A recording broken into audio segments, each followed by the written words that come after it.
Do you believe in setting boundaries, even if it means losing people? 5 birthdays came and went like dull calendar pages sliding off the fridge, each one starting with that tiny, hopeful ritual where I woke up and checked my phone before even brushing my teeth, expecting at least a lazy happy birthday kiddo. Tossed into the family group chat between a casserole photo and Aunt Denise's vitamin recommendations, and each one ending with the quiet humiliation of realizing that my own parents, the people who taught me to write thank you notes and to blow out candles in one breath for good luck, could somehow remember to comment on my sister's selfie about her eyelashes, but could not manage a single call to the daughter who once drove them to urgent care at 2 in the morning when dad's chest fluttered like a moth caught in a lamp.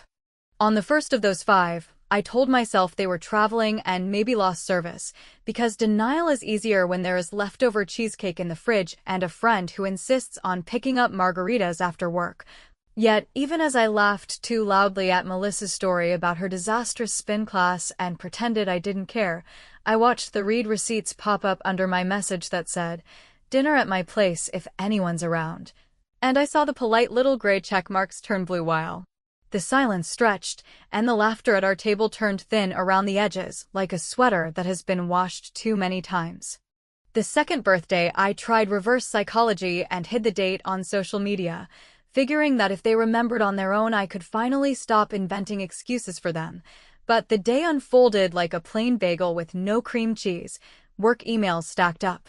Melissa sent a video of her cat attacking a tissue box, and the only notification from my parents' direction was a forwarded coupon for a countertop fryer with the note, "Seems useful," which stung more than it should have because my mother knows I hate gadgets that splatter oil, and my father used to brag about how I could make a roast chicken out of almost nothing and a stubborn mood. By the third one, I gave up on optimism and booked a massage I could barely afford, told the technician my shoulders felt like a garage door stuck off the track, then let myself sink into that heavy table and imagined I was floating through a quiet yard filled with late summer tomatoes and cut grass from the house we lived in when I was 9. The last time I remember both parents looking at me at the same moment with the uncomplicated pride people reserve for school pictures and perfect spelling tests and lopsided clay bowls, and when I came home, there was a card from them wedged in the mailbox with my name misspelled the way telemarketers do, a stiff thing with balloons that looked bought in bulk, inside a check for $10 and a scribble, "Treat yourself," which would have been funny if it weren't so precise in its smallness, so I slid it into the junk drawer beside rubber bands and packets of soy sauce, and let it disappear under the weight of batteries that might be dead. The fourth birthday arrived on a rainy weekday that smelled like car exhaust and damp pencil shavings, and I answered a call from my father during lunch, hopeful for a second until he launched straight into a question about whether my credit score was still excellent because he was helping Ashley refinance something or other and wanted to know how hard it would be to add a cosigner just to stabilize the numbers. And I listened to the clatter of his keyboard through the phone while my soup went cold, then said I had a meeting, which was technically true because I had a meeting with myself about how to stop letting him treat me like a spreadsheet. And when I got home, I baked a small sheet cake from a box and decorated it with candy letters that spelled my own name like a school project, because sometimes the only witness you get is yourself. By the 5th, the ritual hardened into choreography: coffee, phone check, nothing from them, 3 messages from clients, one from Melissa that said, I know, I am picking up tacos," and the familiar clench in my stomach that felt less like hunger and more like that moment in an airport when the board flips to delayed and you already know you are sleeping on your coat, and I thought, if I am the sturdy one, the planner, the person who remembers to bring batteries to the picnic and ice to the barbecue, then maybe the problem is that I made their neglect too easy. So midway through the afternoon, when a courier dropped off a padded envelope containing another glossy card with embossed cupcakes and another laughable check that would not even cover a tank of gas in a bad week, I performed a small, petty, exquisite surgery on my loyalty and tore the envelope in half, then in quarters, then into confetti that looked like fake snow on my welcome mat, and I fed the $10 kindness to the kitchen trash like a stale cracker, because if they were going to invest that little, I could match their energy with precise interest. I wish I could say that after the confetti moment I felt lighter, but what I felt was a kind of clean ache, the burn you get after a long plank, the morally upright pain of doing something that needed doing, so I took a hot shower, washed off the day, and settled onto the couch with wet hair and a blanket that smells like lavender, planning to fall asleep in front of a true crime documentary where the culprit is at least identified by the end. And that was when my phone buzzed and Melissa texted a single line that straightened my spine like a yardstick. "You're going to want to see Ashley's Instagram." I opened the app because I am not a saint and because curiosity is its own gravity, and the photo loaded slowly on my screen, the kind of slow that builds drama on purpose, and even before the top of the image sharpened, I recognized the dealership balloons. The metallic bow that looks like a bow tie for a robot, the familiar way my sister raises one hip when she wants to look casual and expensive at the same time, and there she was, smiling like a toothpaste ad next to a gleaming car. Captioned with hearts and gratitude and the sentence that sent heat up my neck and across my face in one furious wave. Couldn't have done it without Mom and Dad.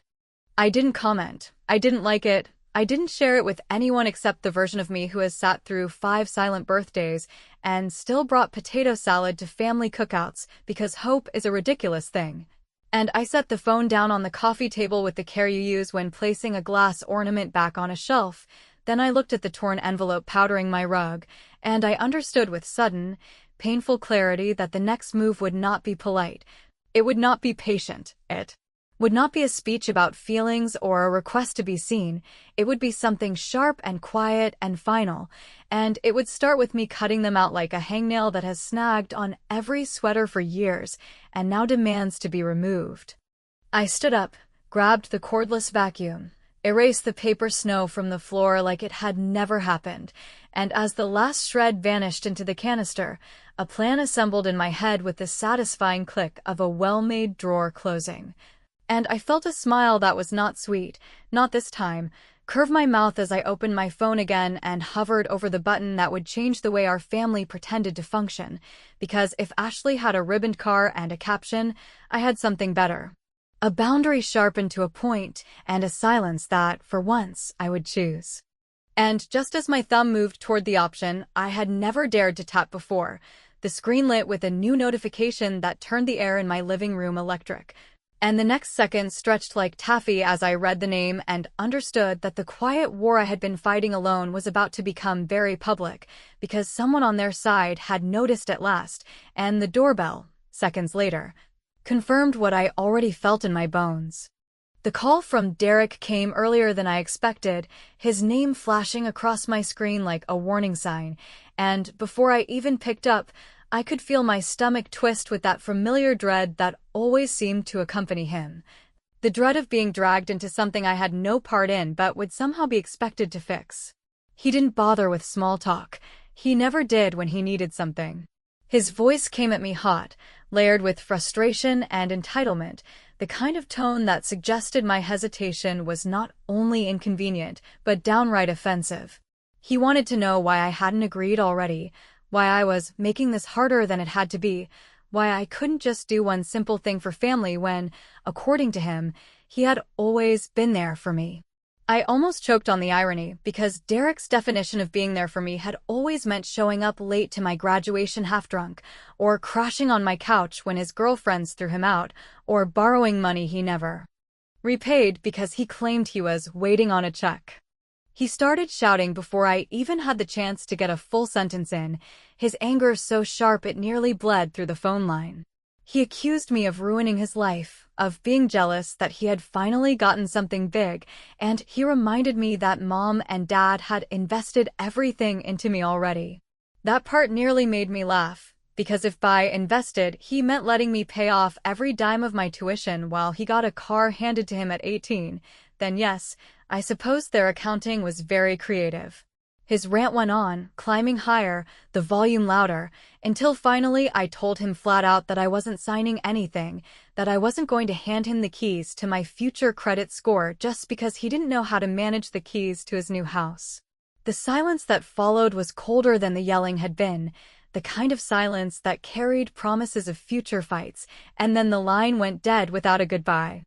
By evening, my parents were on the offensive. My mother left 2 long voicemails, each one dripping with guilt, reminding me of family dinners, of the nights she stayed up with me when I was sick as a child, of how she had always done her best, and now it was my turn to do mine. My father's call was shorter but sharper, accusing me of being selfish, saying that siblings were supposed to carry one another, not abandon each other in times of need. They never once mentioned Derek's choices, his gambling streak, his drinking, his half-finished jobs. They framed it all as though fate itself had singled him out for misfortune, and I was the heartless sister unwilling to throw him a rope. The truth was, I had thrown him ropes my whole life, and every time he had used them to climb just high enough to fall again, pulling me down with him. I thought of the year I covered one of his credit card bills because he swore he would be evicted if I didn't, only to discover later he had used the card to buy concert tickets and bar tabs. I thought of the time I drove 2 hours to pick him up when his car broke down, only to find out he had sold the alternator for cash and wanted me to pay for a tow. The list of sacrifices was long enough to stretch across a lifetime, and yet here they were, asking for more, pretending history hadn't already written the ending to this story. When I finally visited my parents' house that weekend, the tension was thick enough to slice. They had Derek sitting at the table like a wounded soldier, his head bowed, his shoulders slumped, his performance perfectly staged. My mother rubbed his arm like he was some broken child, whispering about how one signature could fix everything, while my father flipped through papers with the weight of a man who believed the law was nothing but a technicality. They laid the documents in front of me, the signature line glaring in black ink, and for a moment I actually imagined what it would feel like to sign, how much quieter life would be if I just gave in. But I didn't pick up the pen. Instead, I looked Derek in the eye and asked him what his plan was, how he expected to keep this house standing when he could barely keep his own life upright. He didn't answer, just stared at me with those same angry eyes he'd had on the phone, the ones that told me he believed I owed him not just this, but everything. My father coughed, my mother pleaded, and the silence stretched until I finally pushed the papers back across the table. I told them no, told them I was done carrying weight that wasn't mine, told them I wouldn't be signing away my future because Derek refused to own his present. The reaction was volcanic. Derek slammed his fist against the table so hard the water glasses rattled. My mother cried like I had just sentenced him to prison. My father muttered something about shame, about disappointment, about how I wasn't the daughter he thought I was. I stood up, my hands trembling, but my voice steady, and I left before they could throw any more words at me. The drive home was quiet except for the pounding of my heart, each beat reminding me that I had just drawn a line in the sand, one they would not forgive me for easily. Later that night, when the anger had burned down into something colder, I sat on my couch and wondered if maybe I had been too harsh, if maybe the weight of family really did belong to me no matter how much it hurt. I almost convinced myself of it, almost softened, until I noticed an envelope slipped under my door, the handwriting on the front unmistakable. It was Derek's, messy and rushed, and when I tore it open and saw what was inside, my breath caught in my throat. It wasn't a letter of apology or even a threat. It was a copy of a loan application, one with my name already signed at the bottom in handwriting that was close enough to pass. The sound of her heels on the concrete outside my porch was a measured rhythm, deliberate and haunting, and it seemed to echo every year of neglect, every birthday ignored, every call left unanswered. As if my mother had been rehearsing her arrival for decades and had only now gathered the courage to perform in front of an audience she assumed would still be seated on the couch, waiting for her apology like a trained dog expecting a biscuit, but I did not move. Not immediately, because I wanted to study the way her eyes darted to the door frame and the way her breath caught as she realized that the stage she had imagined was entirely mine, not hers. And the audience consisted solely of a woman who had spent 5 birthdays pretending the family had forgotten her for reasons too polite to name. I let her fumble with the doorknob for a few moments longer than necessary, a subtle test of endurance, and in that pause I traced every insult and every dismissive gesture from the past 5 years, cataloging them like evidence for a trial that she would never attend, imagining the group dinners where I had sat across the table, smiling politely while my sister received accolades for achievements so minor they should not have warranted attention. The way my parents' laughter had always been, directed toward her clever quips, while my own contributions, if mentioned at all, had been passed over like stale bread in the corner of the pantry, and in that mental ledger I realized that my anger had grown into something tangible, something I could feel pressing against my ribs and expanding until it consumed the room, making the air thick enough to taste. When she finally looked up and met my gaze through the glass pane, the tears were already there, streaking her makeup in lines that seemed too rehearsed to be real and too desperate to be entirely false, and she spoke in a voice that wavered between pleading and accusation,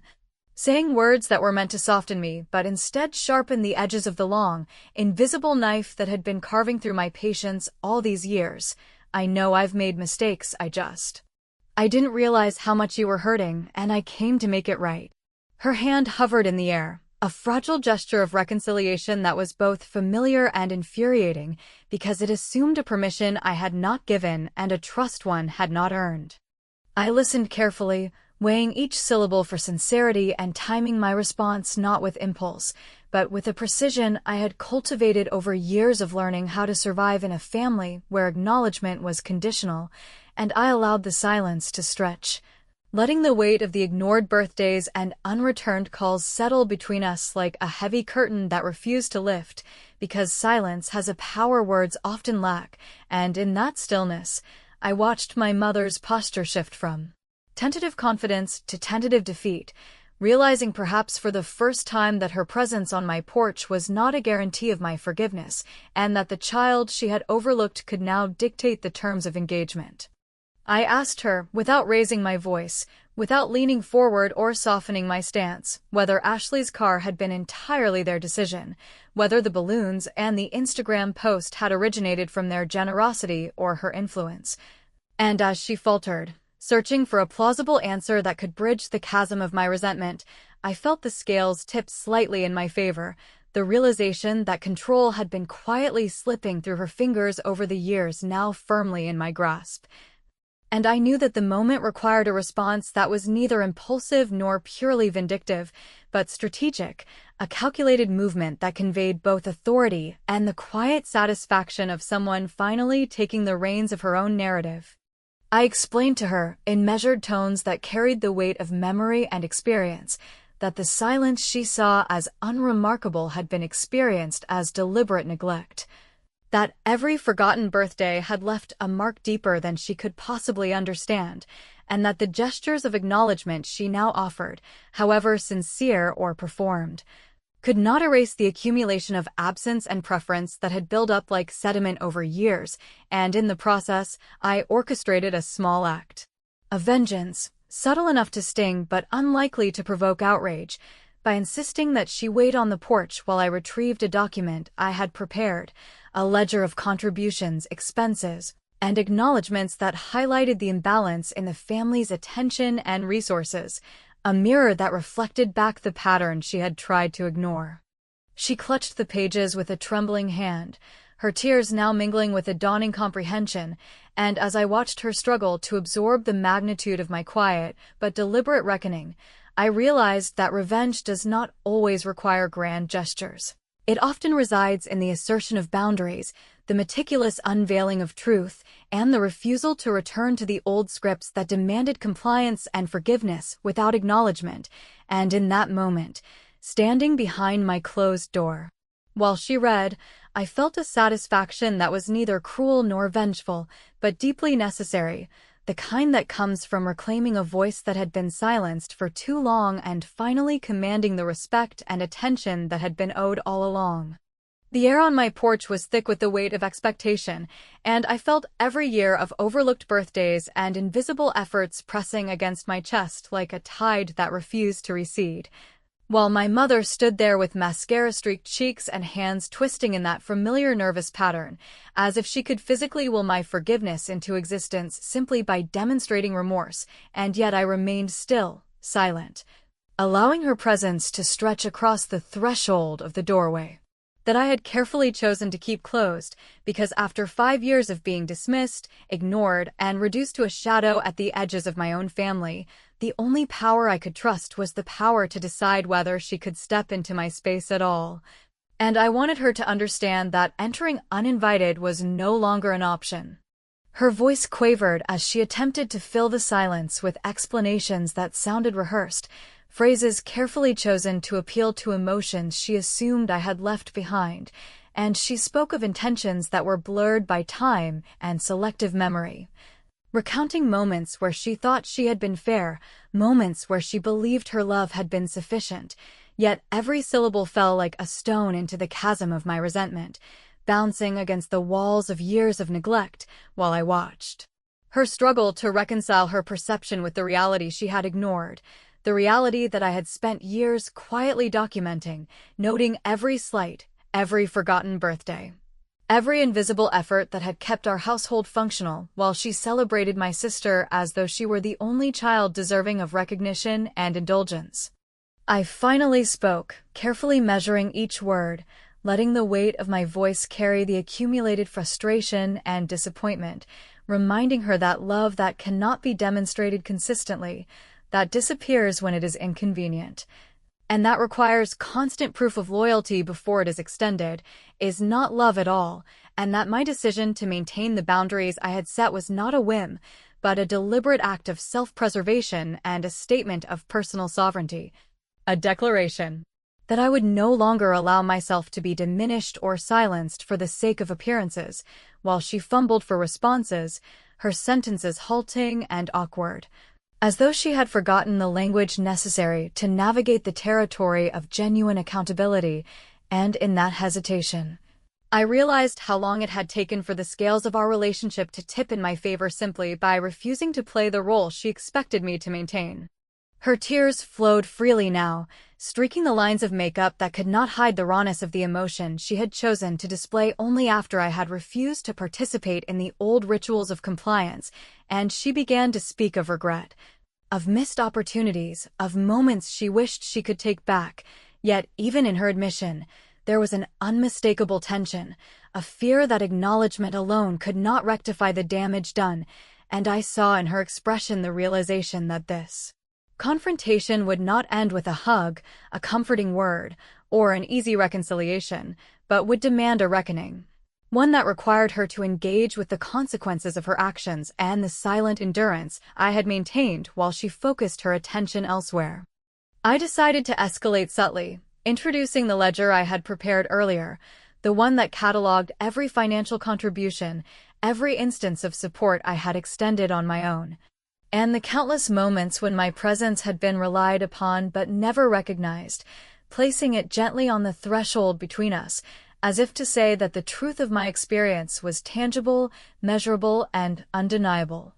And I watched as she picked up the pages, her hands trembling, flipping through the documentation that reflected a lifetime of unacknowledged effort and deliberate omission, the weight of which seemed to settle upon her shoulders in the form of a quiet, almost suffocating realization that for years, her affection had been conditional, performative,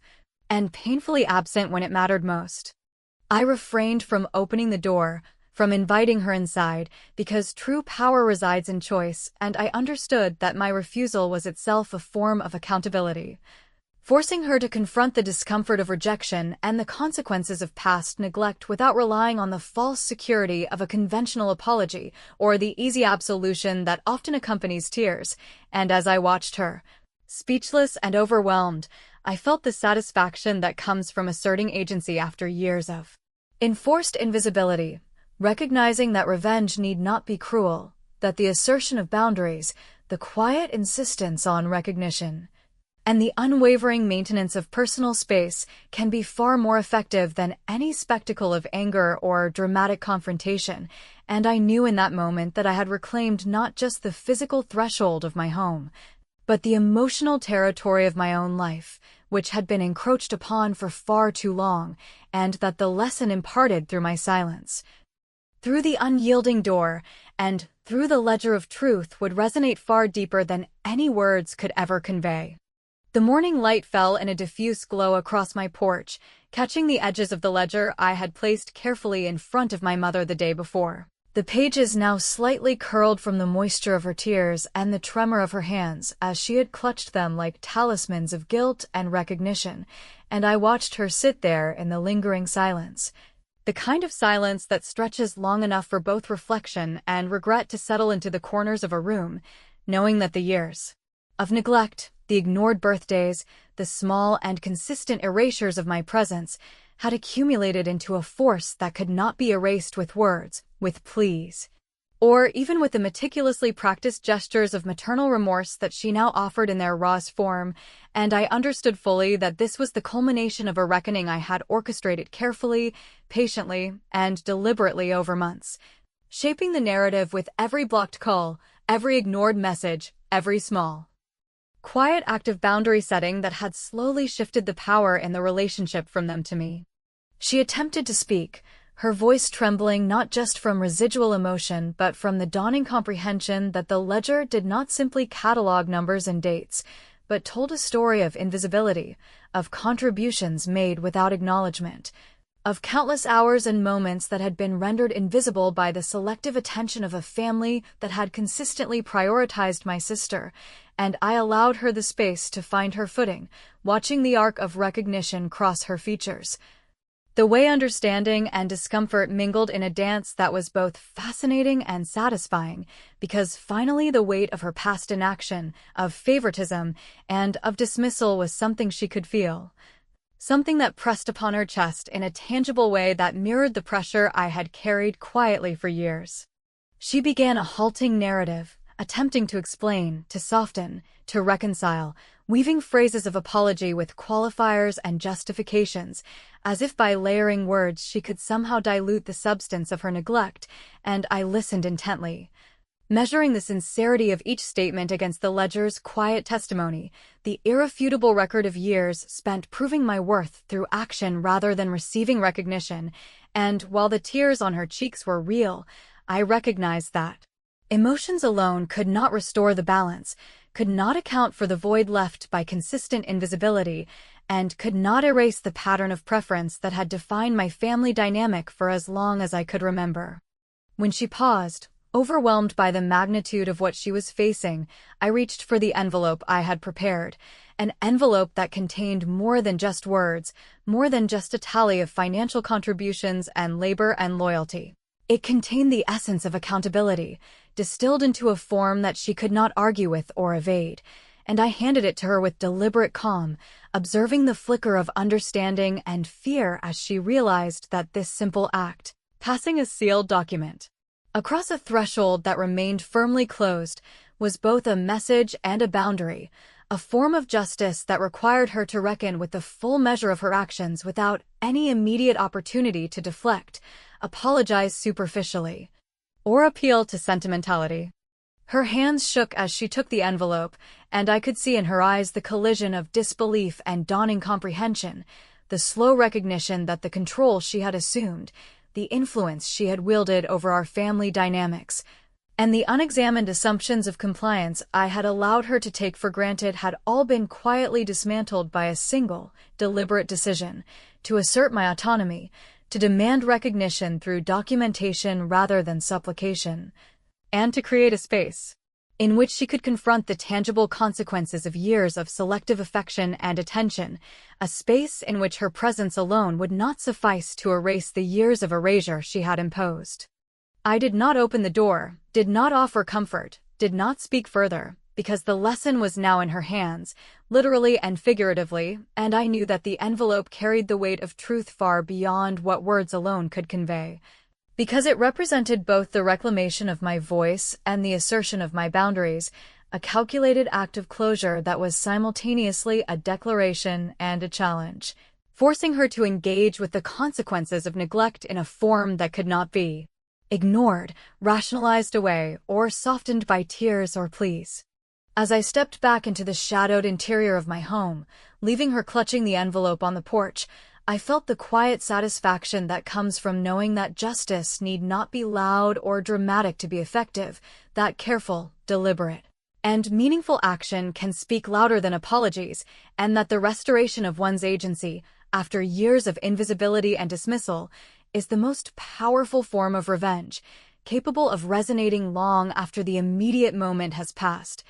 leaving in its wake a profound clarity, a recognition that boundaries have been established and that they will not be compromised. And in that silence, as I closed the door behind me, I understood fully that this was not an ending, but a beginning. The beginning of a relationship measured on terms I alone would define, a relationship in which my voice, my contributions, and my presence would never again be taken for granted, and the uncertainty that lingered on the porch, where the envelope rested, was